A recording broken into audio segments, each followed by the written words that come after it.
Hi there. Welcome to Flip Side of Therapy, where we talk about just honest talk, and we want to answer some questions today that may be on your mind. A lot of people are hesitant to come into therapy, and I understand. Still in 2021, there's a stigma. I'm playing, but we need to lift that stigma because everybody can do work. You don't have to have a reason to come into therapy. To know yourself on a deeper level, to know thyself is the truest work there is. And so we have our staff here and wonderful therapists, and I feel so blessed as the owner, but also that I have a team of therapists who are genuinely interested in the work you do. They're not just here to see clients back to back, hour to hour. They care in between session. They really do. And so I thought that we could take this time to answer some basic questions that we all have, or that you guys might have, and clear up some misconceptions and some things that might be helpful to come into therapy. So with that, some of my questions, you can actually on this one here. Do we still feel that there's a strong stigma in mental health counseling, especially with men? I would say, I tend to find, and tell me if I'm wrong, women kind of dragging their husbands in sometimes for couples counseling a little bit, and I often say, hey, it's better if they're both willing.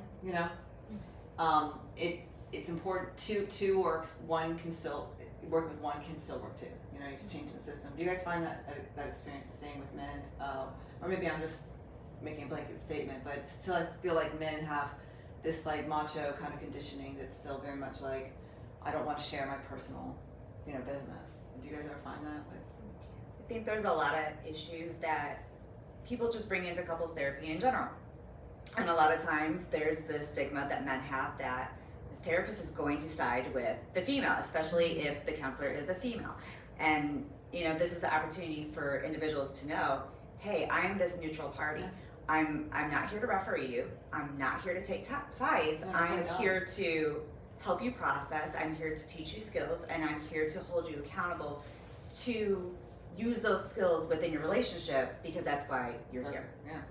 I would say, we're just outside a blind spot. That's what we are, and we're bringing awareness into it. Far be it for us to play God. And you hear couples come in and they're like, well, the therapist we saw before said we should get a divorce, and I'm like, my gosh, that is not our call. We are not to make that call of, that's a decision you all have to make. But what we can do is just help you raise your awareness and get into your own alignment so that you can make that best decision for yourself. Anybody else want to comment on that? Yeah, I think there is still, as a guy here, the token male. Guys, I think, have the mindset that I've got my life in control and I don't want to be vulnerable at times. But I think we need to do that. And as I said earlier, we did individual videos. I talked a little bit about attachment theory. Attachment means we need connection with others. We're not really built to handle life on our own. And sometimes we struggle with hard things that I believe it's very helpful and beneficial to be able just to talk to somebody and to just be open and honest about it. I was in a recovery group for a while, and there's a benefit of being in recovery.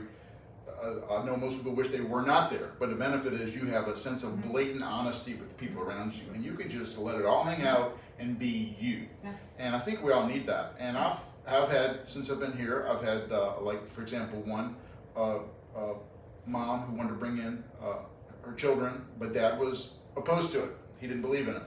And that happens. I mean, it's part of the world we live in. And this week I met with a husband, part of a couple, and he is like, I've had people talk to me about this. I don't really believe in it, but after talking to you, maybe I'll give it a shot. Yeah. Because he doesn't believe in it either. It's just, but I think experientially is often what it takes to come in and, because I believe it works. That's just their conditioning core belief, and it's like, well, don't stop your children from being able to benefit because you don't believe in it. Hey, they could get some benefits out of it, but we have to be respectful. Mm-hmm. Another question here too is, we do take a very holistic approach, and I think that that's important in understanding. We're not just talk therapy. We've got EMDR for trauma. We've got eating disorders. Yoga for trauma. Art therapy. We've got sand tray therapy for children. We've got Gottman level 3 counseling for couples. We've got eating disorders. I mean, there's so much, and fitness and training. we know too much today that, you know, mind, body, spirit is all connected, okay? If you want to look at CBT, what we think controls how we feel, and that controls what we do or how we act, okay? But also we have to understand the correlation between, like, our thoughts drive illness, I believe. It drives tension, clumping of cells, cancer. I mean, if you watch this documentary, Emotions on Gaia, it's amazing. Oriental medicine talks all about, you know, our bodies are an emotional body, you know, and so much of disease can be controlled by changing our belief systems. And so I believe that, yes, we could do talk therapy all day, but what other modalities are we using to really get in there and get on the physical body where we store trauma, where we, you know, where we're storing all that stuff? So does anybody else want to maybe speak on that? Sure. So with trauma, we often carry our trauma in our hips. And that's why we do a lot of yoga when we do our hips, to try to get that out. And we'll often find in trauma-informed yoga, people, when they go into, say, pigeon pose, which is a very, very deep pose for your hips, that it's an extreme amount of emotion that comes out. And then when we move up to the shoulders, which of course is where we carry our stress, it's the same thing. And it's really beautiful to begin to watch somebody just move through their trauma just as it releases from the body. Wow. In terms of nutrition, which I know Maureen can speak on that a little bit more, 90% of our serotonin is made in our gut. So when we think about if we don't feed our body well and we're not caring for it well, then no wonder we're suffering from depression and we have trauma and all these other things. So yes, it is a very holistic approach. And then Carl and I really work more from a Christian perspective as well, where we're bringing in the spirituality piece of it. Because it's all whole. No matter what a person's spirituality is, it all brings into that, and it all helps with just, I can't really describe it. It's almost like just a release of the mental. Yeah, bring yourself back to alignment. Yeah, it's beautiful. Everything is connected. Yeah. It is. Regardless of what we're talking about. If we're talking about emotions, if you're talking about your health, it's all connected, just like we're all connected to one another. Go study Joe Dispenza. All I gotta say. He completely healed himself after a bike accident. They said he'd never walk again. His spine was completely destroyed.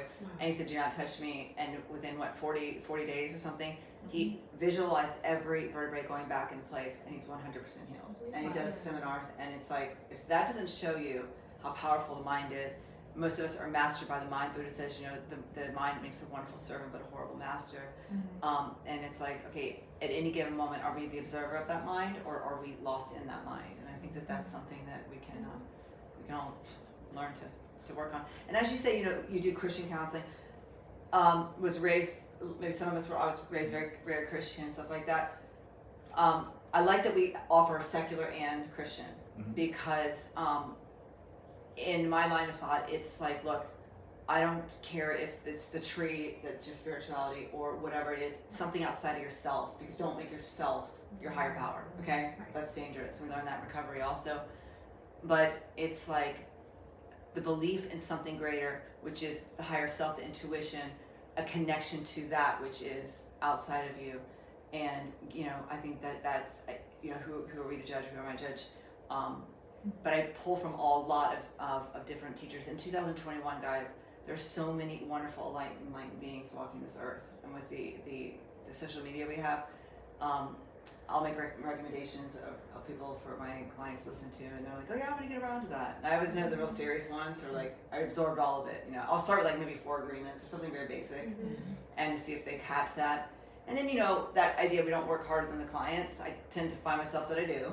You know, that's in the thing. But then you realize if they want it, they'll do it, you know? And so it's just exciting to see that light come on in their eyes. So, you know, we're really passionate about that. Just a few more questions. Yeah, do you have to really have an issue to come into therapy? Like, do you know, people are like, nothing's wrong. Well, then that's the greatest work to do now. It's just journey of knowing self. How's that? I don't know, right? Yeah, I think it's wonderful when clients have that opportunity to find something to work on, to grow in a direction, you know, moving forward versus trying to fix a problem, but to just expand who they are and reach and try to be, you know, a better person for themselves and the people around them.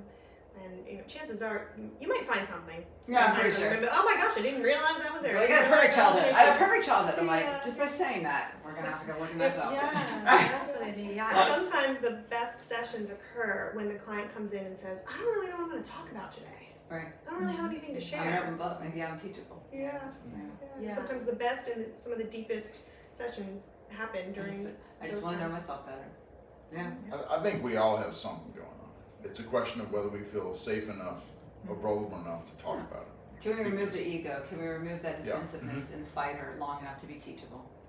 Yeah. Yeah, definitely. And I have some clients that I really experienced that they didn't know what to say, in a session, but they just said that, oh, my child, I had a problem with my children this morning, and we had the whole session, talking about parenting, the challenges, because it never ends. It never Right? ends. It Never ends. And the rest of your life, if you are, be teachable. The person who is full of knowing is no longer teachable. If I'm a head full of rightness, then I'm not teachable. It's being able to be a student and say, I know nothing, and then I'm able to be an open book and be teachable. Because boy, you're like, I'm working with parents with 12-year-olds, and I have no idea what I'm doing with my 12-year-old. I'm like, maybe I should retire. But it's like we all are teachers for each other. We're all mirrors. It's like you're the student, master, student, teacher. We all exchange that. We're all mirrors for each other. So it's not that, we have a lot of training and stuff, but we get a lot from you all too. We get so much from you all as you guys get some from us. So it's an exchange, I believe, of energy and stuff like that. And then maybe just the last question, a few more are, talked about art therapy. I'm really excited about that. We are bringing on play therapy, sand tray therapy. I thought maybe you could explain a little bit about how that works with children, because that's something very new that we're bringing on, and how maybe a child, because you work with quite a few, you work with children with ADD, autism, all the way to behavioral issues, to when the child's being weaponized through a divorce, it's some really tough cases. How can this play therapy help them to open up to you? Because you have I've said it in a few, you have a wonderful way with kids. You really do. You get in there and you earn their trust. But maybe for the adults who are listening, they're often like, well, I don't want them talking about me. It's like, oh my gosh. Okay. Let's just get past that's our ego. It's a big question. There's a lot of answers there. There's a lot of work that's been done with this. And the thing is that, and I jokingly say this sometimes, if you made a child talk to you for half an hour, they would probably look for the door after 5 minutes and try to get out the room. Right. Because that's too much for them. But you could sit down with a child and build puzzles, build Lego blocks, do Play-Doh for probably 3 hours, and it would fly this fast. And for adults, that would often be a painful experience because we're growing through different stages. And there's a lot of work to show that play is a language that kids utilize. It's how they connect with each other. And kind of going back to what I said before about attachment, we all need connections. And if a child, for example, recently experienced a breakup with mom and dad, that's very disruptive to them. They've gone through a loss, and most adults don't know how to handle a loss well, and a child especially does not know, and they may respond in anger, aggression, they may do different behaviors that they previously didn't do. And the play therapy first is a way to connect with the child. And ultimately you want to cultivate an environment where the child will begin to share what's happening. Now chances are you're thinking, well, maybe they'll talk to me. Well, they may never talk to you. That's a nice thought, and sometimes it happens. But that's where sand tray comes into play, because sand is very therapeutic. Often you just stick your hands in the sand and you feel it, and you can do wet sand and dry sand. But we often use little miniatures, and that can be trees and houses and people and animals and dinosaurs. And basically what the child will do, will take the little creatures and basically lay it out in the sand. And what they're doing is they're telling you a story without actually speaking to you. And that helps them to connect with you and open up and share what's going on in their lives. And a lot of work now is actually using sand tray with adults, because with trauma, it's very therapeutic, very relaxing, and puts you in a place where you can kind of unpack and tell your story. And maybe you've been wanting to tell your story for a long time, to your husband, your wife, your friends, your family, but for whatever reason you don't feel good enough to do it. Yeah. The therapy can provide a platform to do that. Yeah, that's wonderful. I always say, just because we're adults doesn't mean that we aren't still 8-year-olds walking around in adult bodies.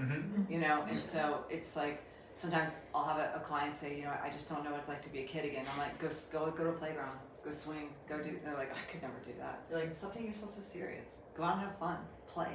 Life is about play, and we get so tight and stuff and rigid. And also, I say for parents, be mindful that we are not parenting through our desire for what we want for our kids, and that we can see clearly that through a divorce, maybe you guys have the divorce, but the kids are the ones carrying the suitcase back and forth from home to home. Okay, they're displaced, and for us to be like, I don't approve of it because I don't want them talking about me. Can you not? Is your ego so fragile that you can't allow your child to say, hey, I'm upset when dad talks about his new girlfriend and they've only been divorced from my mom for a week. Is that okay to say? We need to hold the space for our children, and we need to be able to be receptive. In fact, I'll just share a quick little story. There's a client I work with at school, and this is very powerful. He has a lot of aggression problems, and actually he's on the autism spectrum, but it's more in emotional regulation, and he's had a hard time with just coping. And I know sometimes we always don't want to advocate coping skills to bury something, but he revealed something to me that his mom was working with, and this was one of the most powerful things I've ever heard, because I've done all exercises with him, and we have a good connection. But he said, so what do you do when you get mad and you want to hurt somebody? Because he'll oftentimes throw shoes and stuff at people. He said, well, mom told me to do this, and this is what he does. He says, I put my head on my desk, and I close my eyes, and I imagine my mom pushing me in a swing. Wow, And that's powerful. it's very powerful. Because that's something he and his mother helped to develop together. So soothing. Right. And it's just and that's we all need a place where we can learn how to calm our storms, how to relax, because look, life can be hard. Whether you're 5 years old or 56 like me. It can be hard. And especially with the conditioning of our parents and parents before us, they didn't have therapy. They didn't go in process. So a lot of us, it's new, and to be able to be open and vulnerable, and just say, hey, I'd like to know myself on a deeper level, gives a gift to your family, to your kids, to your community. And as we come to the end, I just want, does anybody else have anything to add or say? I thought this was really beneficial, and hopefully we can bring more of these little snippets of videos, because I want you to know the team better. And also maybe we just end by just saying our names, so if anybody watching the video does like one of the, someone they heard here. I'm Sally High. I'm Rebecca White. Tanya Ferris. Lorraine Greiner. Carl Tierney. And Summerlee Benjamin. Until next time, bye.